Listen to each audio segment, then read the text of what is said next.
One, ready for another deep dive? Always ready.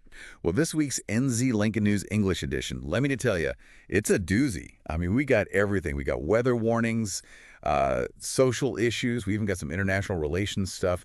Oh, and some pretty cool tech breakthroughs, too, all happening right here in New Zealand. So, yeah, we're diving into a whole weekend's worth of news that impacts, well, all of us. Yeah, it's really quite a fascinating mix, isn't it? It really kind of gives you a snapshot, like a pulse check almost, of what's happening in the country right now, what people are talking about, what they're worried about. Yeah, absolutely. Okay, so let's jump right in. And how about we start with, well, this weather roller coaster we seem to be on. Met Service is throwing warnings around like crazy. I mean, heavy rain, strong winds, both islands. Heck, they're even talking about those red warnings. Yeah, those always get people a bit nervous, don't they? Yeah, and for good reason. But then, on the other hand, we've got heat alerts for Napier, Blenheim, Nelson. I mean, talk about a mixed bag, right?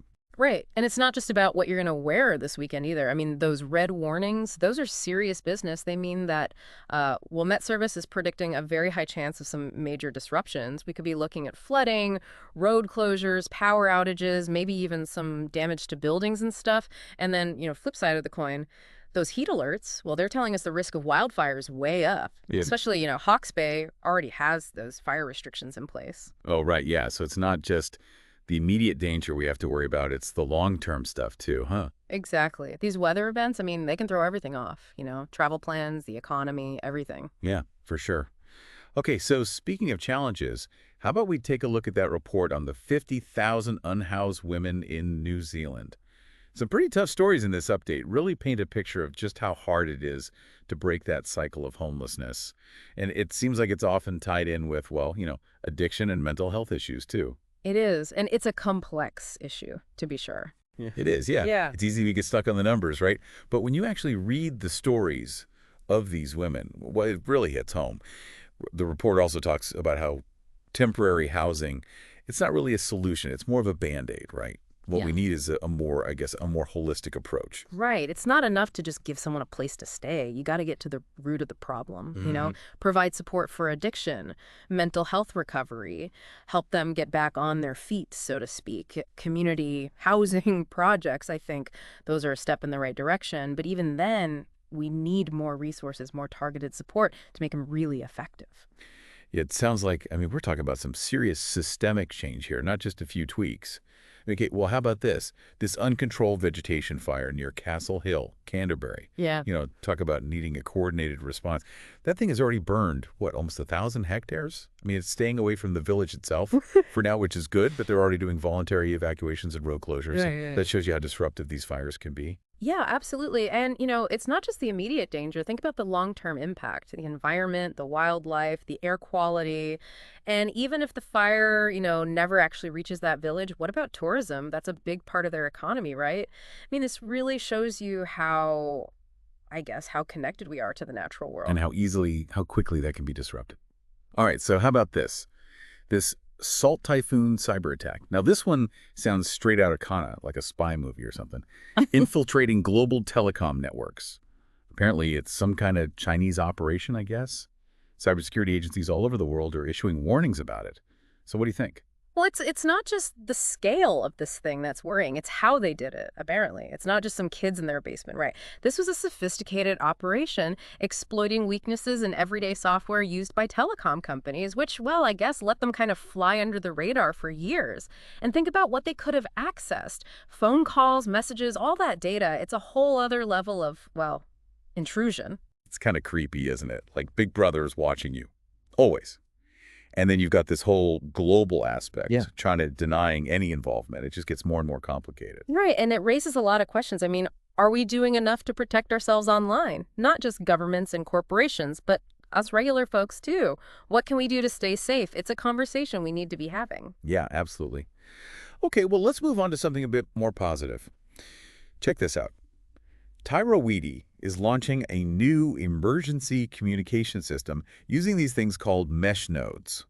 The cool thing is it doesn't need satellites or cell towers. It's like its own little internet, completely off the grid. Yeah, and what's really amazing about this tech is that I mean, it could be a game changer for disaster-prone areas. Yeah. Think about what happened during Cyclone Gabrielle. People couldn't get a hold of their loved ones. Emergency services couldn't reach people who needed help.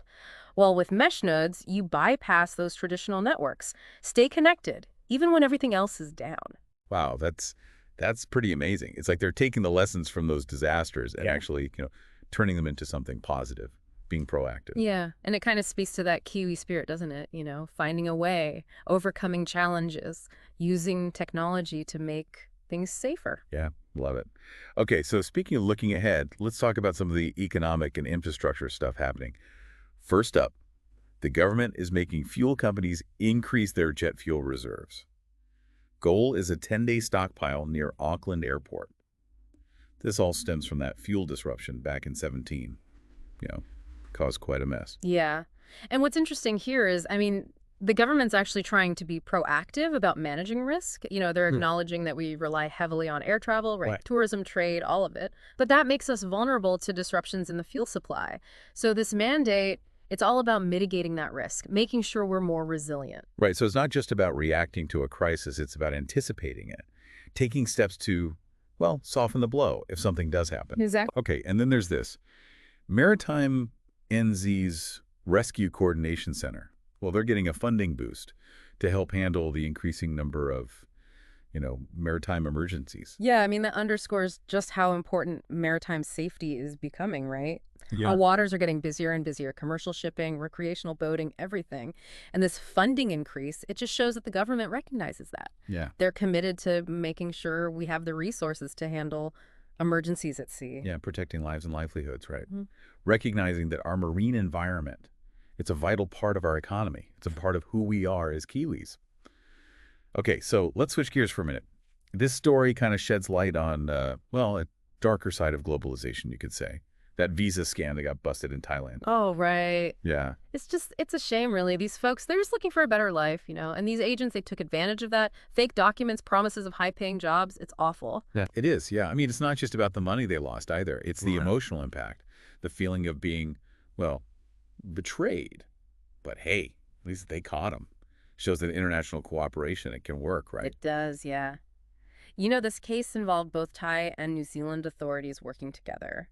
And that's what it takes, to protect people, make sure these immigration systems are, well, they're working the way they're supposed to. Yeah. It's a reminder that we're all kind of connected, huh? Even when we don't realize it. Okay, well, speaking of connections, how about some good news from the tourism sector? International visitor spending is up like 30% compared to last year. Wow, that's huge. It is, yeah. Big boost for the economy. So it seems like New Zealand, still a pretty popular destination. Safe, beautiful. It is, yeah. I mean, there's probably a few things going on there. People couldn't travel for a while because of the pandemic, so there's some pent-up demand. And the government's been working hard to promote sustainable tourism, attract those high-value visitors. Yeah, and it's good to see that focus on quality over quantity, not just trying to get back to those pre-pandemic numbers, but actually making things better for everyone, visitors and locals alike. Exactly. And that means making sure those tourism dollars are spread out across the country, not just the same old places, help those smaller communities, local businesses. Yeah, for sure. Okay, so how about this? This is a topic that's been getting a lot of attention lately, long COVID, the NZ Lanka News update. It highlights some concerns about the lack of research, the lack of support systems, and even just a lack of awareness about the long-term effects of the virus. And it seems like a lot of people are struggling, and they're not getting the help they need. Yeah, imagine dealing with, that constant fatigue, brain fog. Some folks even have trouble breathing months after they first got infected. I mean, it's estimated that long COVID is costing New Zealand something like $2 billion a year. And that's just the economic cost, right? What about the human cost? We need more research. We got to understand this better so we can help people. Yeah, we need to listen to those who are going through it, acknowledge what they're dealing with, and just, offer support. And yeah, like you said, more research so we can develop some effective treatments and support systems. Absolutely. Early recognition and intervention, I think those are key. We need to have specific pathways for care, comprehensive support that addresses all the impacts, physical, mental, social. Right. Okay, so let's shift gears a little. This is a story that hits a little close to home, literally. A pretty nasty strain of bird flu has been found at an egg farm down in Otago. not exactly what anyone wants to hear with the holidays coming up. No, not at all. And it's a reminder that avian influenza, it's a serious issue. This particular strain, it spreads fast. It can cause huge problems for poultry farmers. Yeah, and there's always that concern about, could it spread to humans, even if the chances are low? The interesting thing is, they think this outbreak, it probably started from wild birds, which just goes to show how connected everything is, right? Animal health, human health, the environment. Yeah, for sure. We got to have those strong biosecurity measures in place, especially on farms. And we need to be proactive. Keep an eye out for outbreaks, contain them quickly. And research is important too, understanding how these viruses evolve, how they spread, so we can figure out the best ways to prevent them. Yeah, got to stay ahead of the game. Speaking of adapting to changing circumstances, check this out. Some good news for partners of those high-skilled migrant workers. The government has brought back open work rights for those who come over on an accredited employer work visa, so their partners can work too now. That's great news. I think it shows that they're realizing, attracting skilled workers, it's not just about the job offer. It's about creating a good environment for the whole family. And by letting partners work, well, it just makes it easier for them to settle in, contribute to New Zealand. Makes sense. It's good for the families, good for the employers, good for New Zealand. Everyone wins. Okay, last one for this section. This development, it could really change the way we do infrastructure in New Zealand. The government has introduced some new guidelines. They're designed to encourage more private sector involvement in infrastructure projects. Interesting. So they're acknowledging that relying only on public funding, well, it's just not enough. Yeah. They're hoping that by bringing in private investment, private expertise, that'll help speed things up. I mean, we need better roads, bridges, renewable energy projects, better internet access. It all costs money. It does, yeah. And it takes expertise. So this could be a good way to, think outside the box a little bit. Find new solutions to these challenges, especially with the infrastructure we have. A lot of it's getting old. Yeah. And the population's growing. Yeah. But of course, whenever you involve the private sector in public projects, you got to be careful. Yeah. Right? Make sure everything's transparent, accountable, make sure the public interest is protected. Right. I mean, these public-private partnerships, they can work really well, but you got to have clear guidelines. Strong oversight.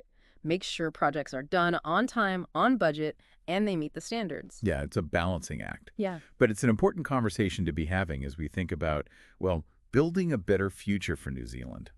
Man, we covered a lot today, huh?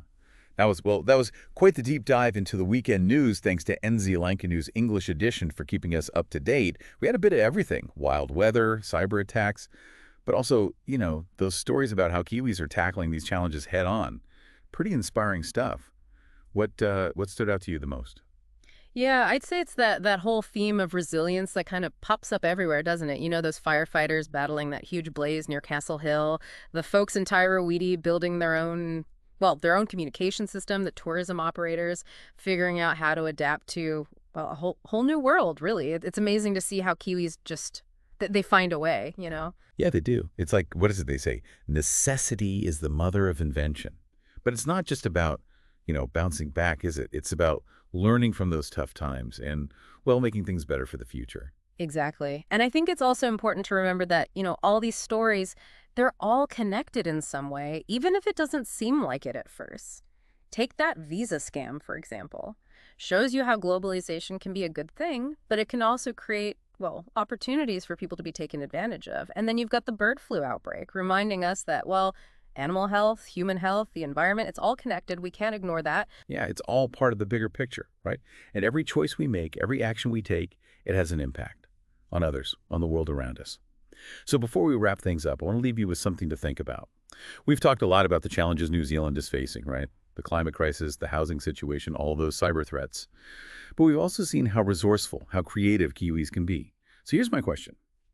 What can we each do individually to help build a better future for New Zealand? How can we use our voices, our actions, to create a more, a more sustainable, a more equitable, a more thriving society? That's a great question. It is easy to get overwhelmed by, how big some of these problems are. But I think the important thing is to remember that, well, everyone can make a difference. Even small actions can add up, whether it's supporting local businesses, making sure our elected officials know what we think, or just, being more mindful of our impact on the environment. It all matters. Well said. Well, thanks for joining us on this deep dive into the news. We hope you learned something new, maybe even got inspired to, Get involved, start a conversation. Until next time, stay curious, stay informed, and keep those conversations going.